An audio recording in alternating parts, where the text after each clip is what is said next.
പ്രകൃതിയോട് കുറച്ചും കൂടെ ഇടപഴകിയിട്ട് ജീവിക്കാം. Sort of go for A long വാക്ക്, ഫോണും ഒന്നുമില്ലാണ്ട് നമ്മൾ മുമ്പ് പറഞ്ഞിട്ടുണ്ട് അത്. അതുപോലെ തന്നെ കമ്മ്യൂണിറ്റി ആയിട്ട് ഇൻ്റഗ്രേറ്റ് ചെയ്യാം. നമ്മൾ നമ്മുടെ നാട്ടിലാണെങ്കിലും തൊട്ടടുത്തുള്ള ഒരു ചായപ്പീടികയോ അതുപോലെ കുറച്ച് ആൾക്കാർ കൂടിയിരിക്കുന്ന സ്ഥലങ്ങളിൽ ചെന്നിട്ട് അങ്ങനത്തെ സ്ഥലങ്ങളിൽ അത്തരം സ്ഥലങ്ങളിൽ ചെന്നിട്ട് മനുഷ്യന്മാരായിട്ട് ഇടപഴകാൻ.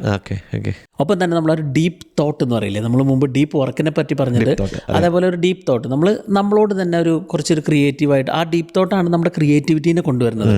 ഇപ്പം എനിക്ക് തോന്നുന്നു നമ്മൾ ഇത് കേട്ടുകൊണ്ടിരിക്കുന്ന ആൾക്കാർ ആ സോഷ്യൽ മീഡിയയിൽ നിന്നും അല്ലെങ്കിൽ ആ ഒരു ഫോണിൽ നിന്നൊക്കെ മാറിയിരിക്കുന്ന ആൾക്കാർക്ക് ഏറ്റവും നല്ലൊരു ഒരു മരുന്നായിരിക്കും അത്, ആ ഡീപ്പ് തോട്ട്.